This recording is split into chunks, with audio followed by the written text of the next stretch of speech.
E aumentou o volume de receitas do setor de serviços nas empresas brasileiras, de acordo com o último levantamento do IBGE. Destaque para o segmento de transportes.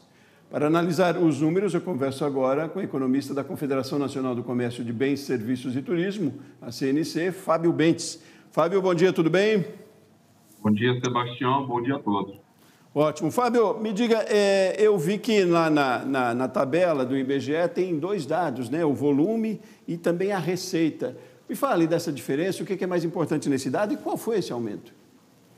Bom, na realidade, o IBGE divulga duas informações na pesquisa mensal de serviços. A receita, basicamente, é o que entra no caixa das empresas. Acontece que, para a gente ter um comparativo, por exemplo, com o ano passado ou com o mês passado, a gente tem que, obviamente, expurgar, eliminar o efeito da inflação e obter o outro índice que o IBGE divulga, que é o índice de volume. O mais importante é olhar o volume. Quando o volume cresce, é um sinal, é uma constatação de que houve, sim, um aumento real na atividade naquele setor, no caso, setor de serviços. Então, sempre que o volume cresce, é um indício de que o setor está avançando. E é justamente isso que o IBGE mostra através dessa pesquisa, que é o setor de serviços que tem impulsionado a economia brasileira nos últimos meses. De quanto foi esse crescimento? Quanto representa? Na verdade, olha, no mês de março houve um aumento de 0,9. Parece um índice pequeno, né? Parece uma taxa pequena, mas é simplesmente o maior aumento no volume de receitas de serviço, no volume de serviços no Brasil, desde o início da pesquisa para meses de março. Ou seja, olhando só o mês de março, esse 0,9 representou o maior avanço no volume de receitas do setor de serviços desde 2011, quando essa pesquisa passou a ser feita. Ou seja, mais um indício de que o setor de serviços anda tendo um nível de atividade, uma capacidade de crescimento maior do que outros setores da economia. Sinalizar como tendência mesmo?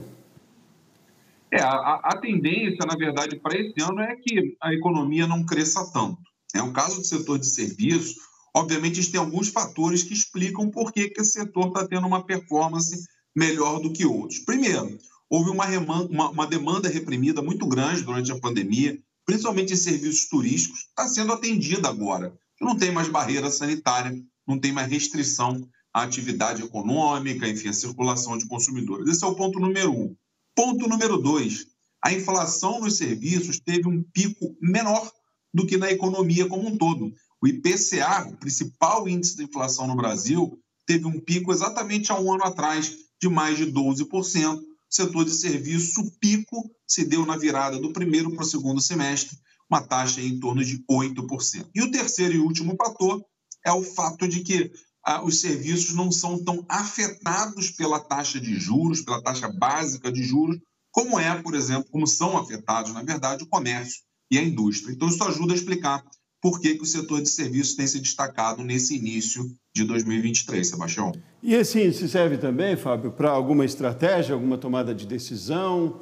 O que pode, até para o setor privado, para o setor empresarial, o que deve fazer a partir daí? Sem dúvida alguma. Embora a economia vá crescer menos, quem vai investir no setor produtivo, esse setor produtivo pega agropecuária, indústria, comércio, serviços, obviamente vai olhar para o setor de serviços com um pouco mais de carinho, ou pelo menos com expectativa de retorno do investimento. Quer dizer, como o setor de serviços tem mostrado uma performance melhor do que outros setores, ele acaba atraindo mais investimentos e fazendo com que ele continue andando num ritmo um pouco mais forte do que a economia. Essa é a tendência para 2023. O setor de comércio e a indústria vão sofrer com uma taxa Selic aí perto de 14% ao ano, 13,75%. A Selic vai cair a partir do terceiro trimestre, mas ela vai cair de forma lenta. O setor de serviços, como ele depende menos, ele acaba atraindo mais investimentos e esse tipo de pesquisa é um excelente termômetro desse nível de aquecimento setorial na economia brasileira. Você falou já lá no início o segmento de transportes que mais se destacou, né? Algum outro segmento você sinaliza, você vê como uma sinalização também de crescimento, se destaque junto com o transporte, ou talvez até passe, não?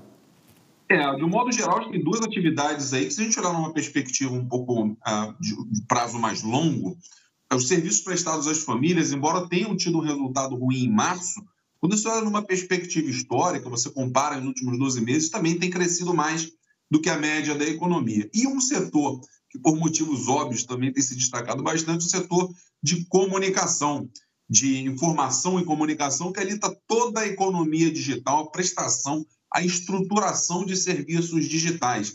Empresas de comunicação, internet, têm crescido também sistematicamente acima da média da economia, por motivos óbvios. O mundo se tornou um mundo bem mais digital depois da pandemia do que antes da crise sanitária. Então, esses dois setores têm se destacado. Um terceiro setor que também tem se recuperado é o setor de transportes, com a normalização na circulação de pessoas no Brasil, de consumidores de um modo geral. Esse setor tem conseguido colocar também o nariz para fora d'água. Então, são os três grandes setores, são os três grandes destaques do setor de serviços. A gente está falando do crescimento mais como referência fevereiro para março, né, que foi o último dado, apesar de a gente já estar em maio, mas o crescimento é do trimestre inteiro, né? Houve também um crescimento no trimestre, né, do setor de serviço. Olha, um dado até mais importante, mais forte, é o fato de que, na comparação de março desse ano com março do ano passado, a gente teve um aumento de mais de 6% no volume real de serviços prestados pelas empresas brasileiras. Ou seja, mesmo descontando uma inflação está na casa aí de 5%, houve um crescimento, ou seja, acima da inflação, de mais de 6%. Portanto, isso é um indício de que o setor vem mostrando sinais de aquecimento. Aliás, nesse tipo de comparação, Sebastião, foi o 25º mês em que houve aumento no volume de receitas de serviço. Não está acontecendo por acaso, está acontecendo por conta de todo esse rearranjo da economia brasileira, cada vez mais focada no setor de serviços. Maravilha. Antes da gente fechar a nossa conversa, Fábio, queria aproveitar você aqui pela sua expertise e conhecimento, pelo seu trabalho, que você me faça uma leitura também dessa nova estratégia da Petrobras aí de definição de preços. O que significa, o que representa também para os empresários e até para a gente consumidor. Na realidade, assim, significa reajustes menos frequentes nos preços dos combustíveis.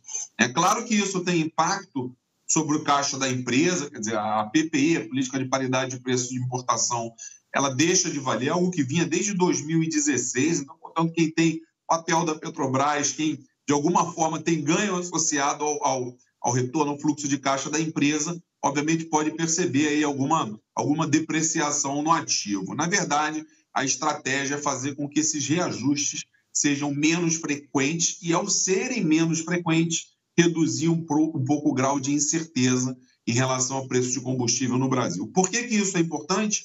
Porque, se a gente olhar de novo a inflação, o que mais pesa no bolso das famílias brasileiras é justamente combustível. Mesmo quem não tem carro sofre com aumento de combustível, porque as mercadorias, enfim, o transporte público, todo depende da queima de combustível. Portanto, trazer um pouco mais de previsibilidade. Acredito que o anúncio poderia ser um pouco mais completo se a gente adotasse também uma estratégia de estoques reguladores para evitar que o preço oscile muito também. Mas, enfim, é uma mudança aí que a gente tem que aguardar os próximos meses para ver se, de fato, a gente vai ter menos oscilação no preço dos combustíveis. É isso que a gente espera, é isso que a economia precisa. Bom, que bom. Tá dado o recado. Fábio, obrigado, muito obrigado mais uma vez pela sua participação aqui com a gente, pelos seus esclarecimentos. Um abraço, até mais. Obrigado, até a próxima. Bom dia a todos.